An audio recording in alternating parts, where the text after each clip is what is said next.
আসসালামু আলাইকুম viewers. So আজকে চলে এলাম আরেকটা হাব মোটর সেটআপের ভিডিও নিয়ে। সো এই ধরনের সেটআপের ভিডিও আমি আসলে বেশ কিছুদিন দেওয়া হয় না। স্পেশালি এরকম বাংলা সাইকেলের ভিডিও আমি আগে কখনো দিইনি, দিয়েছিলাম জাস্ট বোতল ব্যাটারি বাংলা সাইকেলে। সো এটা হচ্ছে কমপ্লিট একটা হাব মোটরের সেটআপ। তো অনেকে আবার অনেক সময় আমাকে বলে যে না, বাংলা সাইকেল এটা কেমন দেখাবে, কেমন কি, ভালো লাগে না। অনেকে এটা পছন্দ করে না, কিন্তু যারা এই ধরনের সাইকেল ব্যবহার করেন শুধু তারাই জানে যে এই সাইকেলগুলো কতটা রিলায়েবল। সো সেই দিক থেকে উনি যে ভদ্রলোক এটা করেছে, এটা ওনার প্রিয় সাইকেল অ্যান্ড এটার প্রতি ওনার বেশ ভরসা, যার কারণে উনি এটাতেই করবে আপনার। সো যদিও এই সাইকেলটা করতে গিয়ে বেশ কিছু চ্যালেঞ্জের যদিও আগে করেছি, কিন্তু তাও নতুন নতুন সাইকেল হলে একটু চ্যালেঞ্জ নতুন নতুন আসে আপনার। সো এই সাইকেলটার মধ্যে আসলে যে জিনিসটা করতেছে হচ্ছে স্পোক হচ্ছে আপনার 40টা, কিন্তু আমাদের হাব মোটরের স্পোক হচ্ছে আপনার অনলি 36টা স্পোক। এই যে হাব মোটরটা আমার কাছে এখন স্টকে আছে, তো যার কারণে একটু প্রবলেম হয়েছে। আর এখানে আপনি দেখতে পাচ্ছেন সেটা হচ্ছে আপনার এই যে ওনার যে ক্যারিয়ারটা, আমি হাব মোটরের সাথে ক্যারিয়ারটা অ্যাডজাস্ট করতে পারিনি, কারণ হচ্ছে আপনার নাটের সাথে মিলতেছিল না, একটু সমস্যা করতেছিল, যার কারণে এটাকে ওয়েল্ডিং করেই দিয়ে দিই আপনার। সো এটাও খুব সুন্দরভাবে ফিট হয় আপনার। আর এখানে আপনার একটা জিনিস করা হয় যে স্পোকগুলো যেগুলো আমরা যেহেতু 4টা স্পোক এখানে শর্ট আছে, সেই কারণে 4টা স্পোককে বাদ দিয়ে এগুলোকে অ্যাটাচ করতে হয়। আর স্পোক ম্যাচ করা একটা বেশ টাফ একটা জব। আর আমাদের যে এক্সপার্ট যে এগুলো করে, সে বেশ অনেক বছর ধরে এই কাজগুলো করে, যার কারণে আসলে তার কাছে খুব একটা প্রবলেম হয়নি, বাট তাও বেশ চ্যালেঞ্জিং ছিল। সো এখানে দেখতে পাচ্ছেন অন অফ সুইচ, এগুলো হাতলের মধ্যেই আছে। এখানে অটোকাট ব্রেক দেওয়া যায়নি, আহ, কারণ যেহেতু বাংলা ব্রেক আছে।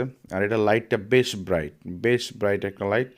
আর বোতল ব্যাটারি তো আপনারা অনেক আগেও দেখেছেন, বেশ জাস্ট চাবি দিয়ে প্লাগ অ্যান্ড প্লে এটাকে খুব সুন্দর করে নেওয়া যায়। তবে এখানে একটা জিনিস যেটা এখানে করা হয়েছে সেটা হচ্ছে, এখানে আপনি যে প্লেটটা দেখতে পাচ্ছেন এইটার নিচে কিন্তু এক ধরনের একটা লোহার পাত বসানো আছে আপনার। যদি খালি ফ্রেমটা যদি ছিদ্র করা হয় তাহলে কিন্তু ফ্রেমটা দুর্বল হয়ে যায় আপনার। তো যার কারণে আমরা যেটা করি সেটা হচ্ছে নিচে এক ধরনের পাত বসাই, পাত বসানোর পরে ওই পাতের ভিতরে আপনার হচ্ছে হলো এটাকে প্যাচ কাটানোর পরে ওখানে আপনার মাউন্ট করি, যাতে স্ট্রং হয়, প্লাস ফ্রেমেরও কোনো প্রবলেম না হয়। আর এখানে হচ্ছে আপনার হলো যত ইলেকট্রিক্যাল ওয়্যারিং প্লাস হচ্ছে আপনার কন্ট্রোলার বক্স সব কিছু এখানে। আর বাকি ওয়্যার ম্যানেজমেন্ট দেখতে পাচ্ছেন, বেশ নিট অ্যান্ড ক্লিন একটা লুক। সো এই ছিল নিচের অংশটুকু, আর এখানে বাকি তো সব কিছু দেখানোই হলো। এটা আপনার মূলত এটার স্পিড অ্যান্ড মাইলেজের কথা যদি বলি, মোটামুটি আপনার 25 কিলোমিটার স্পিড পাবে। আর এটার স্পিড বলতে 25 কিলোমিটার মাইলেজ পাবে। স্পিড এটার বেশ স্পিড অলমোস্ট 40-40 কাছাকাছি স্পিড আসে, যেহেতু স্পোকগুলো বেশ বড়, এটার হচ্ছে আপনার রিমটা বেশ বড়, যার কারণে স্পিডও বেশ ভালো আসে। অ্যান্ড ওভারঅল এটা মনে করেন বেশ স্ট্রং একটা লুক, প্লাস হচ্ছে এটার মাইলেজ মোটামুটি সে যদি বাই প্যাডেল যদি করে, প্যাডেল অ্যাসিস্টে চালাইলে মোটামুটি 30 কিলোর মতো মাইলেজ পাবে, আর এমনিতেই 25 কিলোমিটারের মতো মাইলেজ আসবে। সো এই ছিল ছোট্ট একটা আপডেট, আর আশা করি আপনাদের ভালো লাগছে।